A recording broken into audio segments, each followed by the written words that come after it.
Okay, so what we are discussing is vibrations.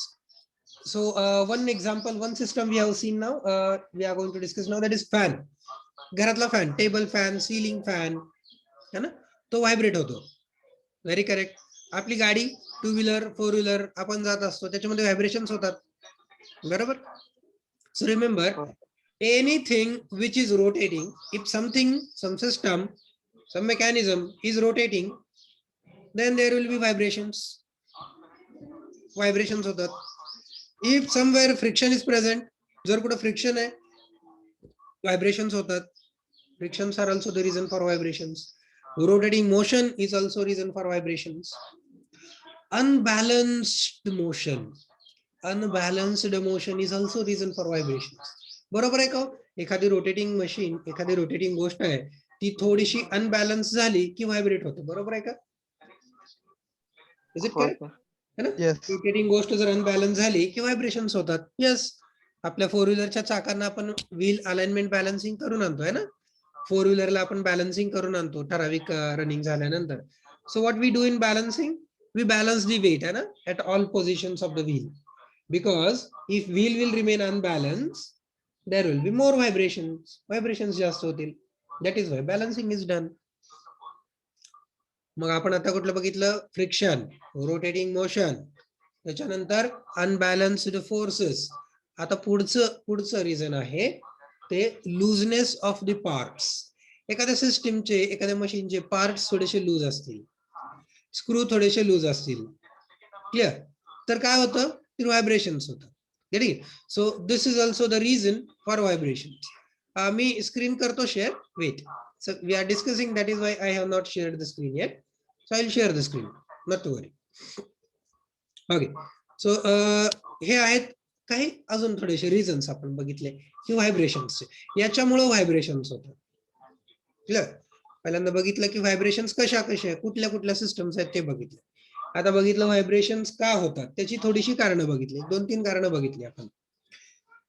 So now you tell me whether vibrations are good or bad, vibrations are desirable or undesirable. What do you think? Vibration चांगले असतात की वाईट असतात? Desirable म्हणजे आपल्याला हवेशी असतात की नको असतात? Does vibrations are desired or undesired? Both. Yeah? So whatever the examples you did tell me, those were the desired vibrations. तुम्ही मला जी उदाहरणं सांगितली ती सगळी डिझायर्ड व्हायब्रेशन्सची आहेत. कुठली? Tabla, desired vibrations. Yes, it produces nice music, we like to listen it. Veena, guitar, vibrations, good vibrations, we feel nice, desirable vibrations. Get it? But if you'll see the vibrations of fan, घरातल्या फॅनचे vibrations desirable आहेत का होते? नाही, we don't like. आपली washing machine घरातली vibrate होते, whether it is desirable? No, we don't like the vibrations of washing machine, not required, undesirable. So basically vibrations can be desirable, vibrations can be undesirable. Clear? नकोशे पण आहेत, हवे पण आहेत. So this is how the vibrations are important. त्याच्यामुळे vibrations are study for important. Vibration is required in all the branches. Remember, प्रत्येक branch मध्ये vibrations ला महत्व आहे. Vibrations are required in all the branches. The study of vibrations is required in all branches. Get it? See, vibrations are applied. Vibrations are applied in mechanical systems. Systems are designed to protect from vibrations in civil engineering. Civil engineering मध्ये काय केलं जातं? System अशा design केल्या जातात की vibration पासून protection मिळेल. ठीक आहे? Okay, so ENTC people help us to study the vibrations.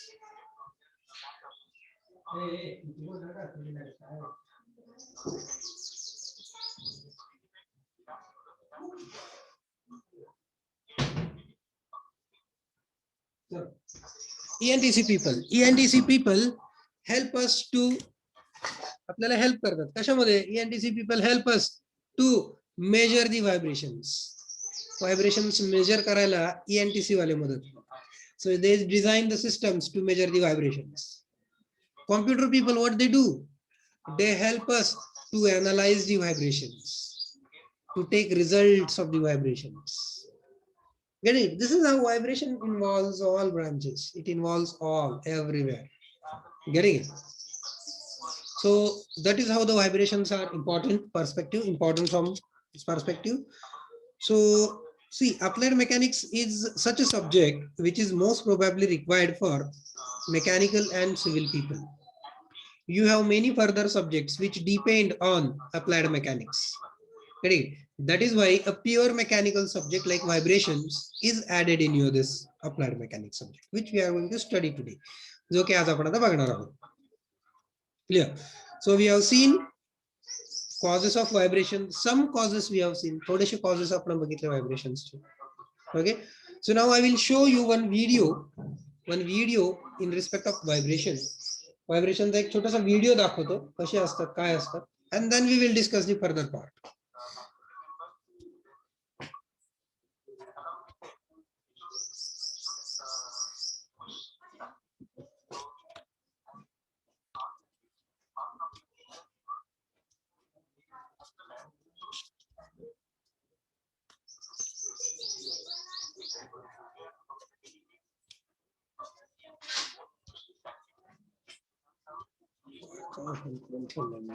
किती विंडो काय चाललंय?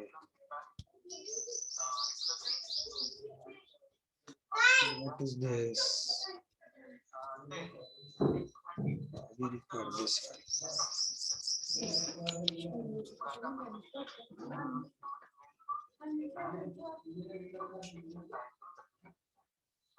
So look at this system, look at the vibration carefully. We are going to discuss over it. आपण याच्यावरती discuss करणार आहोत.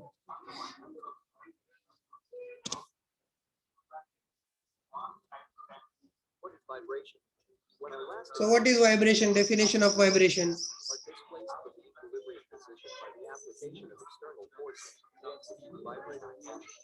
When body particles are displaced by the application of external force, internal force in the form of elastic energy are present in the body and tries to bring the body to its original position.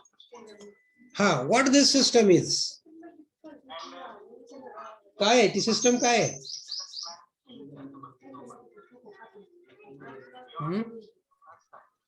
What this system is? काय असते?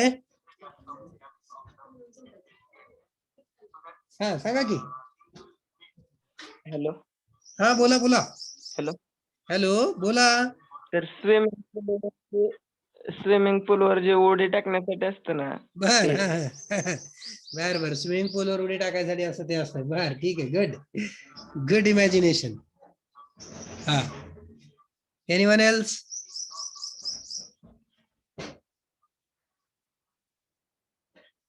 Applied mechanics मध्ये काय शिकला नाही होते तुम्ही? Is it a cantilever beam?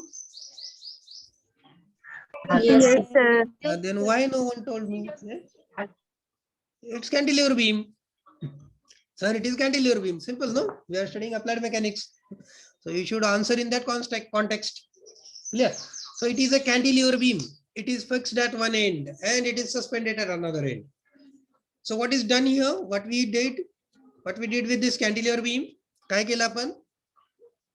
We applied the force. Force apply केला.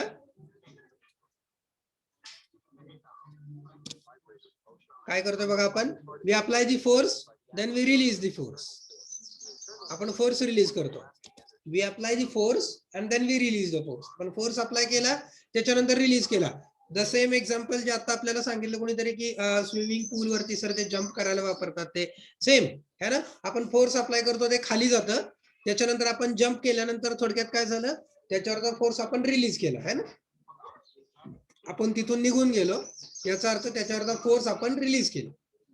That is first we apply the force and then we release the force. त्याच्यामुळे काय झालं? त्याच्यामुळे व्हायब्रेशन तयार झाले. कशी काय त्याच्यामुळे व्हायब्रेशन तयार झाले? मी फोर्स अप्लाय केला आणि मी फोर्स सोडून दिला. की त्याच्यामुळे त्याच्यात व्हायब्रेशन तयार झाले. तसं का बरं झालं? Why it happened? Can anyone? की ते व्हायब्रेट का झालं? Why it started to vibrate? Unbalanced force आला. अनबॅलन्स्ड फोर्स आला नाही, आपण फोर्स रिमूव्ह केला की. इक्विलिब्रियम अटेन करण्यासाठी. इक्विलिब्रियम अटेन करण्यासाठी. बर, ठीक आहे. One way it is correct. एका दृष्टीने बरोबर आहे. Your close to the answer. Force apply केल्यामुळे तिथल्या पार्टिकलची पोझिशन डिस्ट्रॉय झाली ना. हा हा. सर बॉडी रिजिड आहे त्यामुळं. बॉडी रिजिड आहे. नाही, रिजिड बॉडीचा अर्थ वेगळा होतो पूर्णपणे. ओरिजिनल पोझिशन मेंटेन करण्यासाठी. पहिला शब्द काय लिहिलाय या डेफिनेशन मध्ये?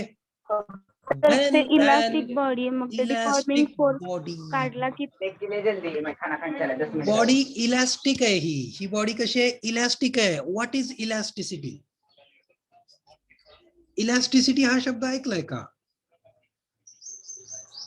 ऐकलाय 12वी मध्ये? which regain its original shape and dimension the property after removal of deforming force. correct, the property which enables the material to regain its original size and shape after removal of external force. बरोबर आहे का? बरोबर आहे का? काय म्हणतोय आपण? So it is the property which enables.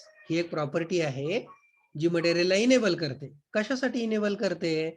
To regain its original size and shape. त्याची ओरिजिनल साइज आणि शेप रिगेन करायला मदत करते. कधी? After removal of deforming force. मग आपण इथं कुठला फोर्स अप्लाय केला होता? डिफॉर्मिंग फोर्स अप्लाय केला होता, आहे की नाही? So we applied the deforming force like this, है ना? So it's a deforming force. आता तो deforming force remove झाला. तो deforming force remove झाल्यानंतर this body tries to regain its original shape. He body काय करते? त्याचा ओरिजिनल शेप रिगेन करायचा प्रयत्न करते. and because of that the vibrations start. त्याच्यामुळे व्हायब्रेशन्स होतात. The basic reason behind this is the elasticity. असं एक टेक्निकल रिझन आहे elasticity. Clear? Elasticity it is the property which enables the material to regain its original size and shape after removal of external force. ही एक property responsible आहे. There is one more property which is responsible for this. अजून एक property आहे जी याला कारणीभूत आहे. त्या प्रॉपर्टीला म्हणतात स्टिफनेस. त्या प्रॉपर्टीला काय म्हणतात? स्टिफनेस. STIFFNESS. स्टिफनेस. तर स्टिफनेस काय आहे? तर स्टिफनेसची डेफिनेशन पहिले सिंगल लाइनर डेफिनेशन सांगतो. स्टिफनेस म्हणजे काय? It is the property to resist the deformation. It is the property to resist the deformation. म्हणजे एखादं मटेरियल ज्यावेळेस आपण फोर्स अप्लाय करतो त्यावेळेस ते डिफॉर्म व्हायला रेजिस्टन्स करतं. त्याला म्हटलं जातं stiffness. Material is more stiff म्हणजे material resist more to deform. Material resist व्हायला डिफॉर्म व्हायला जास्त रेजिस्टन्स देत आहे म्हणजे ते जास्त स्टिफ आहे. Stiffness. Clear? It is the property which enabled the material to resist the deformation. Deformation resist करतं. ह्याला अजून एक पुढे काहीतरी लावूयात आपण. which enable the material to resist the deformation within elastic limit. पण कधीपर्यंत रेजिस्ट करतं? तर विदिन इलास्टिक लिमिट. इलास्टिक लिमिटचा अर्थ काय? इलास्टिक लिमिटचा अर्थ काय?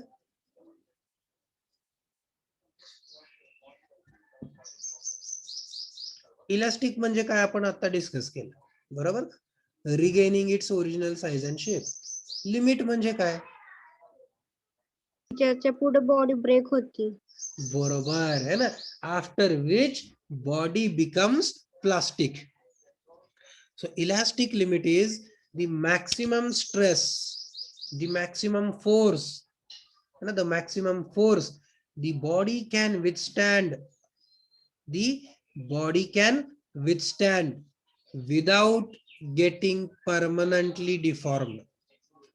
Permanently deform होण्याच्या आधी जेवढा फोर्स ती बॉडी सहन करू शकते त्याला इलास्टिक लिमिट म्हणायचं. Get it? सो त्याला इलास्टिक म्हणायचं. मॅक्सिमम फोर्स और maximum stress which the body can sustain before the plastic zone. Plastic zone मध्ये जाण्याच्या आधी. तर त्या प्लास्टिक झोन मध्ये जाण्याच्या आधी इलास्टिक लिमिट असतं.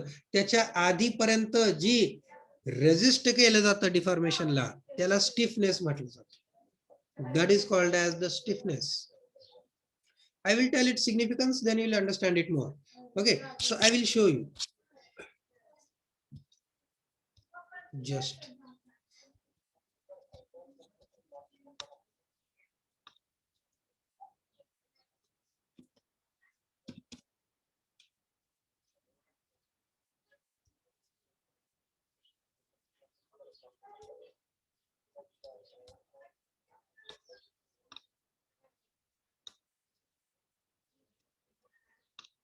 तुम्ही एक असा ग्राफ शिकलात ना 12वी मध्ये, असं स्ट्रेट असतो, परत असा होतो, परत असा होतो आणि इथं जाऊन ब्रेक होतो, है की नाही? So we have seen such a graph. त्याला काय म्हटलं जातं? स्ट्रेस स्ट्रेन डायग्राम म्हणतात, है ना? That is called as stress strain diagram. तर इथपर्यंत असतं elastic limit.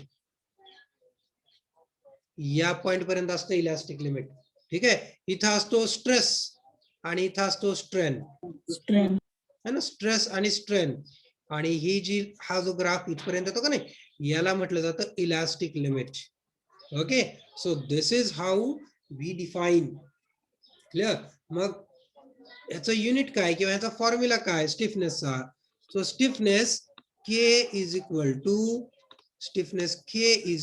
to force upon displacement. Force upon displacement. आणि युनिट असतं newton per metre. Force upon displacement म्हणजेच न्यूटन पर मीटर. याला म्हटलं जातं stiffness. Stiffness is the property which enable the material to resist the deformation within elastic limit. डिफॉर्मेशनला resist करणं within elastic limit याला stiffness म्हणतात. Definition वरून तुम्हाला समजणार नाही, मी तुम्हाला याचा सिग्निफिकन्स सांगतो. सिग्निफिकन्स म्हणजे याचा उपयोग काय, उपयोग सांगतो म्हणजे तुम्हाला जास्त लक्षात येईल. Stiffness is the property which act just like a battery. Stiffness हे बॅटरीचं काम करतं. बॅटरी काय काम करते आपली? इलेक्ट्रिसिटी मधली बॅटरी असते ना आपली, काय करते बॅटरी? काय काम करते? What battery does?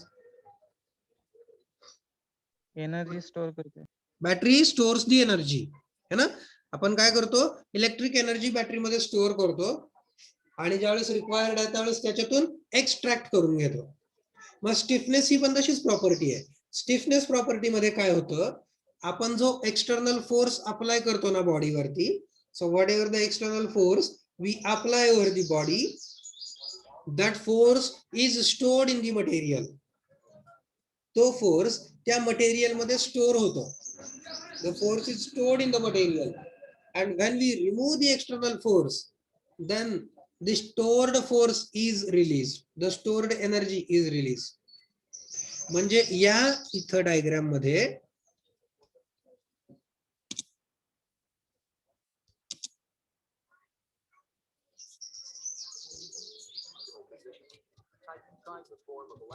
मी ज्यावेळेस हा फोर्स अप्लाय केला, फोर्स अप्लाय करून याला इथपर्यंत डिफॉर्म केलं, त्यावेळेस काय झालं? या बॉडीमध्ये या बॉडीमध्ये स्टिफनेसच्या फॉर्म मध्ये एनर्जी स्टोअर झाली.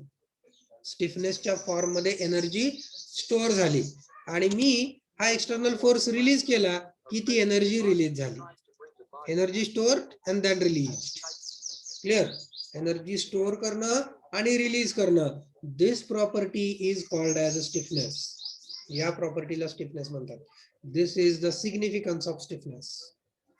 दिस property is most essential in spring design. Spring design करताना सगळ्यात जास्त इम्पॉर्टंट प्रॉपर्टी कुठली असते तर ही स्टिफनेसची असते. Getting it? So material which is high stiff that only is used for the spring. तेच स्प्रिंग साठी वापरलं जातं. का बरं? स्प्रिंगचं काम काय? The spring has the same function. स्प्रिंगचं हेच फंक्शन आहे. कुठलं? To store the energy and whenever required release the energy. याचं एक्झाम्पल आपलं घड्याळ असतं, चावीचं घड्याळ. आपण चावीच्या घड्याळाला काय करतो? चावी देऊन ठेवतो. ती चावी म्हणजे काय असते? आतमधले स्प्रिंग असते. It is a spring inside, है ना, which keep on releasing the energy slowly. तर स्प्रिंगचं फंक्शन हेच असतं, to store the energy. Energy store करणं आणि गरज आहे त्यावेळेस रिलीज करणं. So this is the second property which is responsible for the vibration. Vibration साठी ही सेकंड प्रॉपर्टी रिस्पॉन्सिबल आहे. Clear? So this is the second. मग दोन बघितले आपण. टेक्निकल रिझन्स आपण व्हायब्रेशनचे दोन बघितले. पहिलं कुठलं बघितलं? Which first we seen elasticity आणि सेकंड वन इज स्टिफनेस. पहिलं इलास्टिसिटी आणि दुसरं stiffness. These are the two reasons we can call as for the causing of vibration. Vibration होण्यासाठीचे हे दोन रिझन्स आहेत, technical reasons. Got it?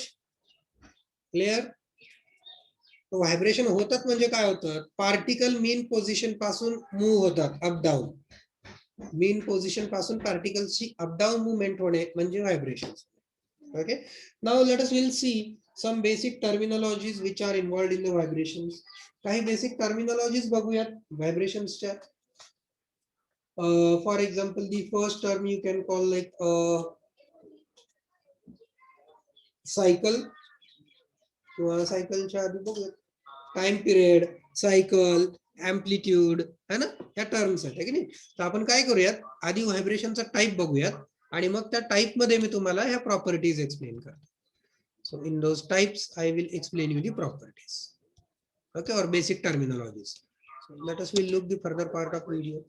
So types of vibrations, there are three types of vibrations basically: free vibrations, forced vibrations, and damped vibrations. So let us will look at the free vibrations now, free or natural vibrations. So look at this. After giving it an initial displacement, then the body is said to be under free or natural vibration. The frequency of free or natural vibration is called free or natural frequency. It is observed that amplitude keeps on decreasing with respect to the time. Okay, have you seen it? Yes, sir. Once again, Yes, let me see. इथं काय करतात बघूया आपण. Natural vibration. This is काय काय components आहेत. This is spring, this is mass, and this is excitation force. Spring, mass and excitation force. Spring आहे, mass आहे, excitation force आहे. क्लिअर? ह्याला काय करतोय आपण? एक्साइटेशन फोर्स अप्लाय करतोय आणि सोडून देतोय. त्याच्यामुळे काय होतंय, या स्प्रिंग मध्ये एनर्जी जी स्टोअर झालेली आहे ती एनर्जी या मासला व्हायब्रेट करते. Okay, this is happening here. And look at the graph here. या ग्राफ मध्ये काहीतरी बदल होतोय. हा जसं जसं वर खाली होतोय हा ग्राफ तसा इकडे तयार होतो, जनरेट होतो. या ग्राफ मध्ये आपण आता टर्मिनॉलॉजीज बघूया. The first term, the important term, the first important term which we can call like, पहिली इम्पॉर्टंट टर्म आपण बघूयात की एम्प्लिट्यूड. एम्प्लिट्यूड कोणाला म्हणायचं? So this the maximum displacement of particle from mean position. Particle ची mean position पासून maximum displacement जी होते त्याला म्हटलं जातं amplitude. म्हणजे let us will see here for this. video. under 3or. Suppose let us will call this as mean position. आपण इथे याला mean position म्हटलं. याला जर आपण mean position म्हटलं इथं, तर या mean positionच्या खाली जेवढा जातोय तो किंवा वरती जेवढा जाईल तो मॅक्सिमम, that is amplitude. त्याला म्हणायचं amplitude. The maximum displacement of the particle from its mean position is called as amplitude. त्याला amplitude म्हणायचं. Clear? Natural vibration. Okay, so that is the amplitude. Maximum displacement of particle from its mean position is called as amplitude. त्याला amplitude म्हणायचं. Now the second, आता पुढची गोष्ट बघूया, is cycle. Second definition is cycle.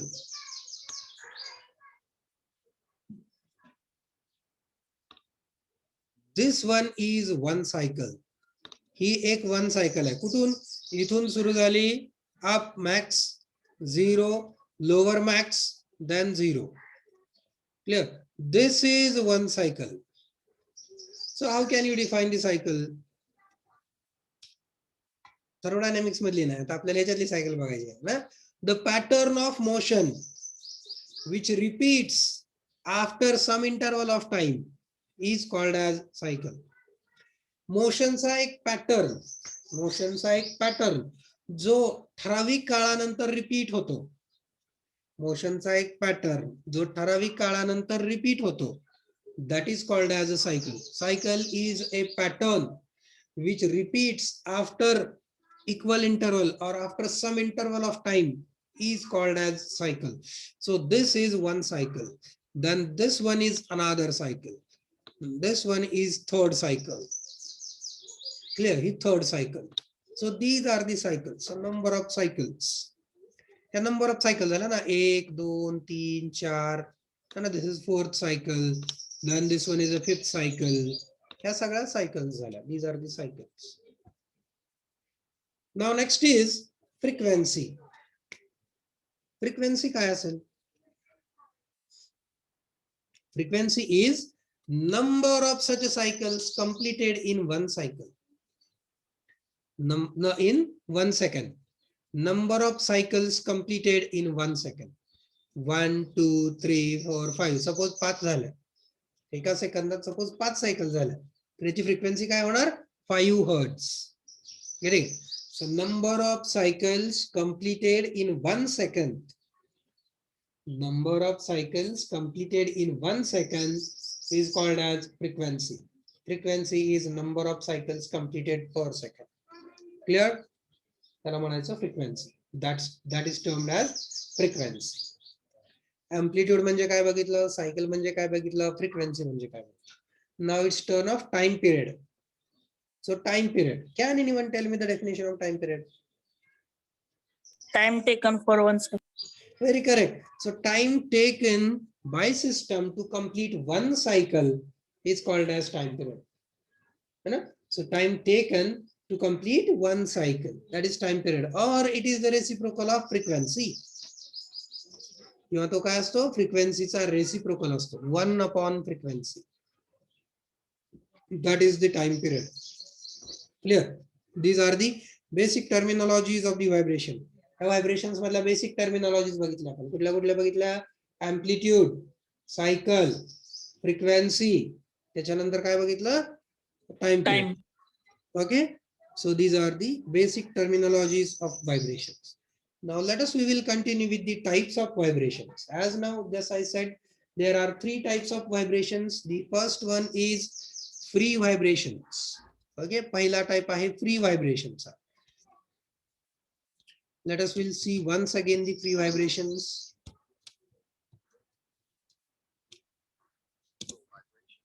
This is defined Mass, initial excitement दिलं, सोडून दिलं. Initial excitement दिलं, सोडून दिलं. It keep on vibrating. after giving it an initial displacement. Then the body is said to be under free or Kept on natural vibrating. vibration.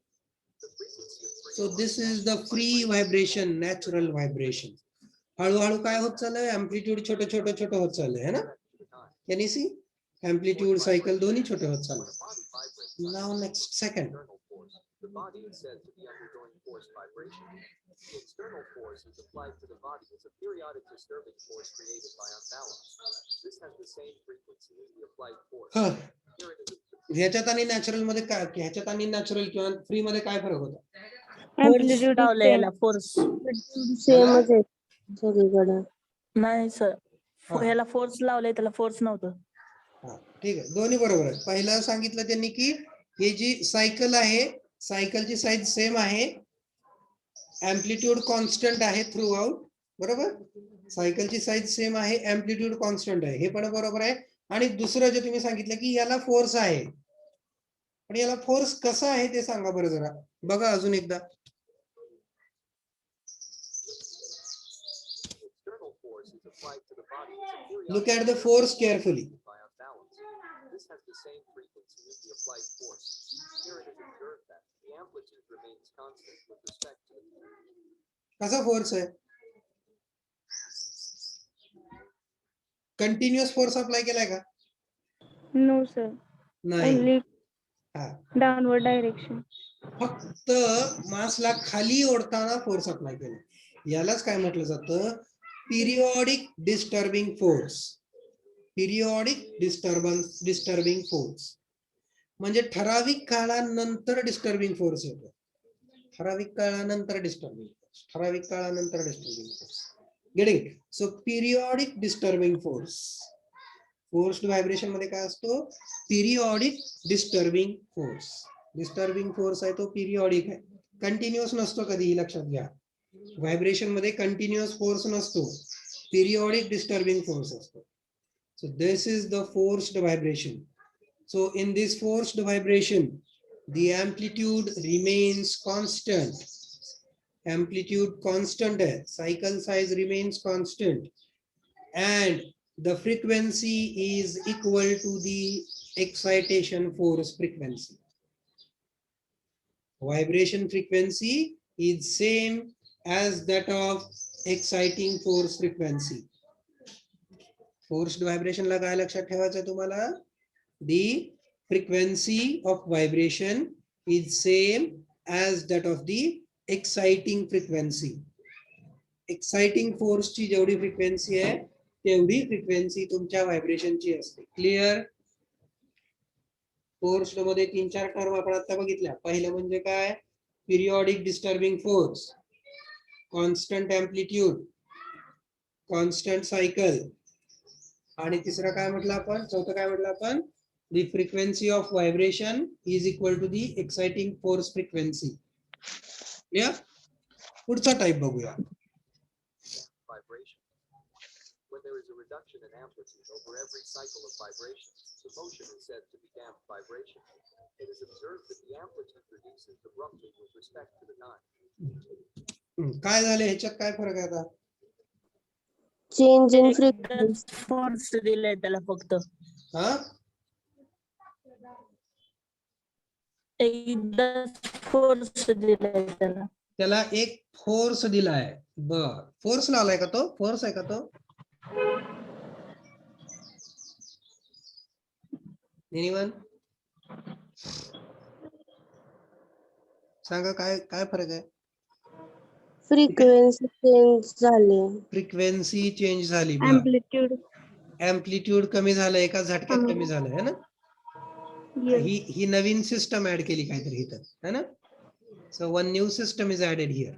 बरोबर, एक नवीन system add केली. ही मगाच्या दोन्ही टाइप मध्ये नव्हती, इथं ती सिस्टम ऍड केली. त्या सिस्टमनं काय केलं? त्या व्हायब्रेशनला लगेच डॅम्प केलं. ओके, तर याला म्हटलं जातं damped vibrations. These are the damped vibrations, and this system is called as damper. याला काय म्हणायचं? Damper. So what is mean by damping? Damping means stopping the vibratory motion. Vibratory motion stop करणं त्याला damping म्हटलं जातं. Damping is nothing but stopping the vibratory motion. Vibratory motion ला थांबवणं म्हणजेच vibrations ला डॅम्प करणं. डॅम्पिंग मीन्स स्टॉपिंग दी vibrations. आता मला सांगा, यू गाईज नाव टेल. इथं आपण ही सिस्टम लावली बरोबर, त्याच्यामुळे व्हायब्रेशन्स लगेच डॅम्प झाले. या सिस्टम मुळे हे व्हायब्रेशन्स इथं लगेच डॅम्प झाले. But here in this case, This is defined as या when the केसमध्ये force acts on the body after giving it an initial displacement. या केसमध्ये का बरं ते झिरो झाले? Natural vibration. The frequency of free or natural vibration कमी कमी होत चाललंय, is natural frequency. म्हणजे कुठेतरी पुढे जाऊन ते झिरो होणारच आहे. Decreasing with respect to the मग time. इथं का बरं झिरो झालं ते? Force vibration decreasing with respect to the time. प्रश्न कळला माझा? डॅम्प्ड व्हायब्रेशन मध्ये आपण एक सेपरेट सिस्टम लावली, त्या सिस्टमनं व्हायब्रेशन झिरो केले. आणि इथं का व्हायब्रेशन झिरो झाले? इथं का झिरो झाले व्हायब्रेशन? इथं कोणता पण एक्सटर्नल फोर्स नाही ना. नाहीये, मग तेच की, मग तरी पण झिरो का झालंय? तरी पण हे व्हायब्रेशनची अँप्लिट्यूड कमी कमी होत गेली आणि पुढे जाऊन कुठेतरी ती व्हायब्रेशन थांबणार आहेत. का थांबणार आहेत? का थांबले व्हायब्रेशन्स? ते कंटिन्युअसली व्हायब्रेट होत का राहिलं नाही? मी इनिशियल एक्साइटिंग फोर्स दिला, मग तो कमी कमी का बरं झाला? व्हायब्रेशन डॅम्प का झाले?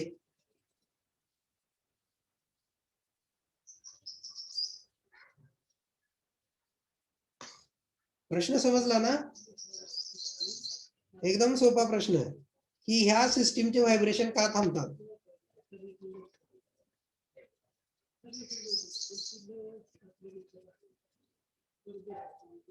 You know this, you have studied, तुम्हाला माहिती आहे. सोपं आहे रे, common sense. Sir elastic body आहे ना. इलेस्टिक बॉडीचा अर्थ काय होतो? Regain its original size and shape. स्टीफन फोर्स संपला.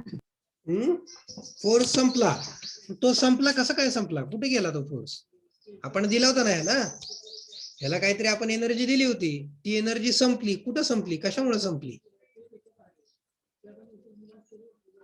संपली म्हणजे नक्की गेली कुठं? सपोज आपण एक चहा केलाय, गरम गरम चहा आहे, तो गरम चहा आपण 15 मिनिटं कप मध्ये ठेवला तर तो गार होतो. मग आपण काय म्हणतो? इथली एनर्जी ऍटमॉस्फिअर मध्ये निघून गेली.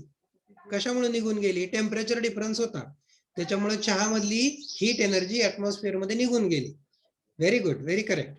इन द सिमिलर वे या सिस्टम मध्ये पण आपण एनर्जी दिली, ती एनर्जी कुठे गेली आणि का बरं गेली?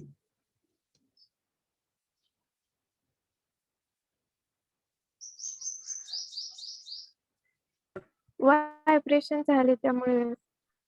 व्हायब्रेशन झाल्यामुळे एनर्जी गेली? तसं कसं असतंय? नाही. Some other reason, please specify. त्या विचार बॉडीला करा. आणण्यासाठी गेली ती, आधीच्या पोझिशनला आणण्यासाठी.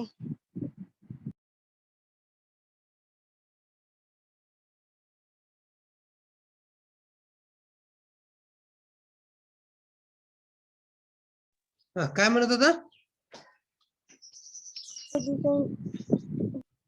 पोझिशन ओरिजिनल पोझिशन आणण्यासाठी ती एनर्जी वापरली. ओरिजिनल पोझिशन आणण्यासाठी ती एनर्जी वापरली. नाही, आता बघा तुम्हाला मी सांगतो बरं का. म्हणजे मी उत्तर नाही सांगणार, मी ते काय होत असतं ते सांगतो. ही आपली मेन पोझिशन आहे, ठीक आहे. इथं मास होता.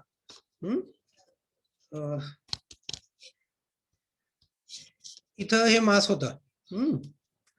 याला इथं ही स्प्रिंग आपण लावलेली आहे किंवा रबर आहे म्हणा. मी ह्याला डिस्टर्बिंग फोर्स केला, ह्याला डिस्टर्बिंग फोर्स अप्लाय केला, ह्याला खाली ओढलं, तो खाली आला बरोबर. त्यामुळे इथे एनर्जी स्टोअर झाली, करेक्ट. मी ह्याला सोडलं की ह्या एनर्जीनं काय केलं? ह्याला वर ओढलं. ह्या एनर्जीने ह्याला काय केलं? वर ओढलं. वर ओढलं म्हणजे काय झालं? दोन गोष्टी झाल्या. पहिली गोष्ट, ह्याच्यामध्ये परत पोटेन्शियल एनर्जी स्टोअर झाली. झाली का पोटेन्शियल एनर्जी स्टोअर? कशामध्ये? ह्या जो काही मास आहे, ह्या मास मध्ये पोटेन्शियल एनर्जी स्टोअर झाली, बरोबर का? परत त्या पोटेन्शियल एनर्जीमुळे हा खाली जाईल, करेक्ट. पोटेन्शियल एनर्जी मुळे हा खाली गेला, म्हणजे परत ह्या स्प्रिंग मध्ये एनर्जी स्टोअर झाली, ती स्प्रिंग ह्याला परत वर ओढणार, मग परत याच्यामध्ये कुठली एनर्जी तयार झाली, पोटेन्शियल एनर्जी तयार झाली, परत हा पोटेन्शियल एनर्जी मुळे खाली येणार, परत त्या स्ट्रिंग मध्ये एनर्जी स्टोअर होणार, परत ती त्याला वर ओढणार. ह्याच्यामध्ये एनर्जी गेली कुठं वाया,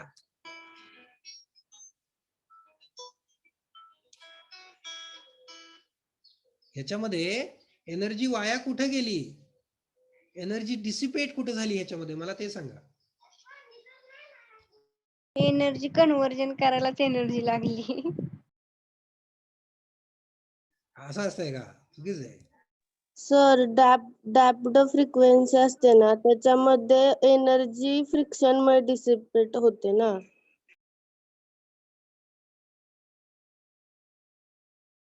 काय म्हणालात परत एकदा, सॉरी. ती डॅप्ड फ्रिक्वेन्सी असते ना, हा, त्याच्यामध्ये व्हायब्रेशन ऑफ एनर्जी ना डिसिपेट फ्रिक्शन मुळे होते ना. कुठं फ्रिक्शन झालं ते सांगा. हा, फ्रिक्शन कुठं झालं याच्यात, बरोबर आहे, उत्तर चुकीचं नाहीये. फ्रिक्शन कुठं झालं फक्त सांगा. Answer is correct.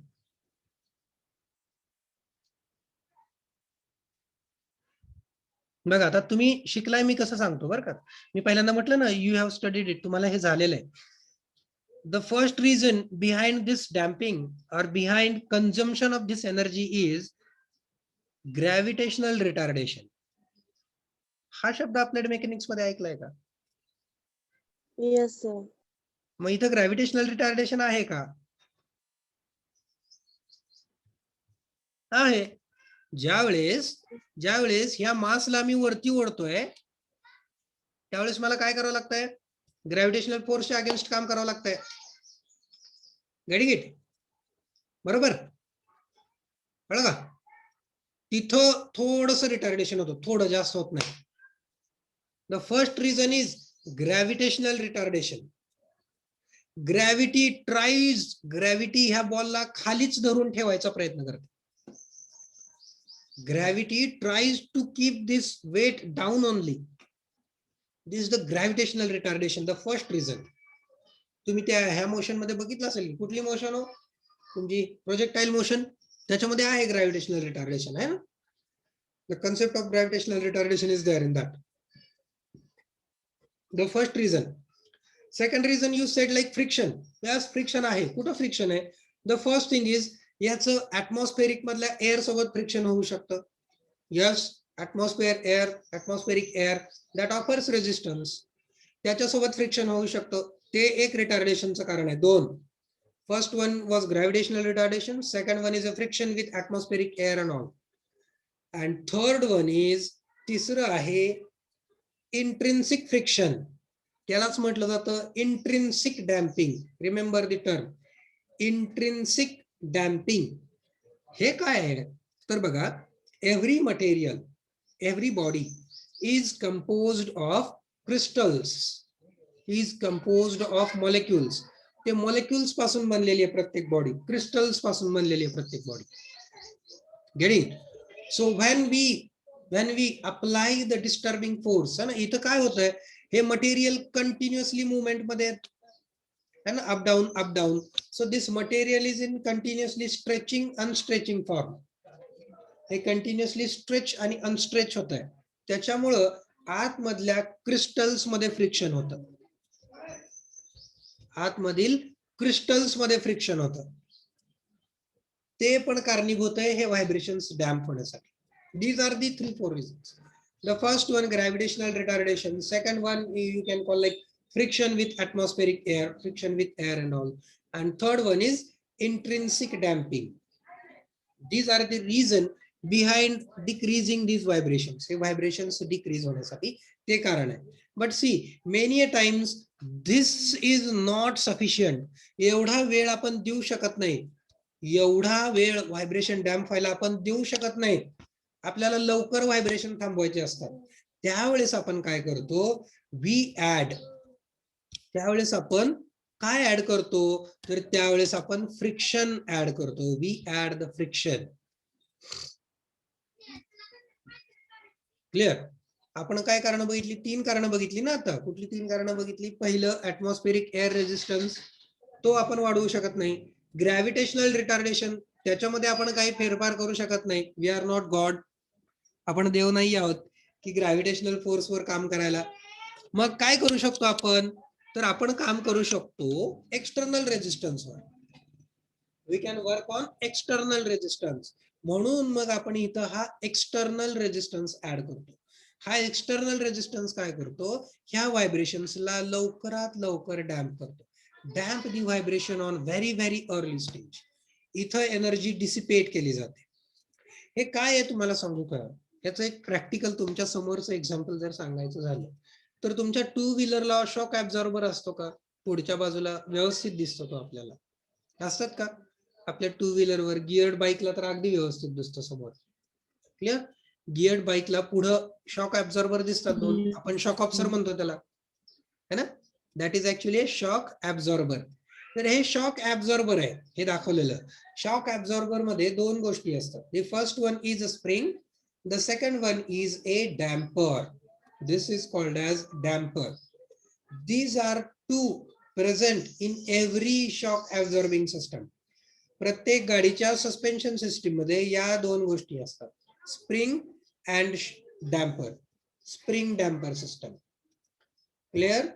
So this is the damper, which is nothing but an external resistance like piston cylinder. Piston cylinder सारखा हा external resistance आहे, which is responsible for damping the vibrations. Clear? जो की vibrations damp करत असतो. कळालं? 3 types आहेत व्हायब्रेशनचे, फ्री और natural vibration, forced vibration, third one is damped vibration. So now last question and then we will stop for today. माझा एक लास्ट प्रश्न आणि मग आपण थांबूया आजच्या दिवसासाठी. Can I call free vibrations as damped vibrations? मी फ्री व्हायब्रेशनला डॅम्प्ड व्हायब्रेशन म्हणू शकतो का?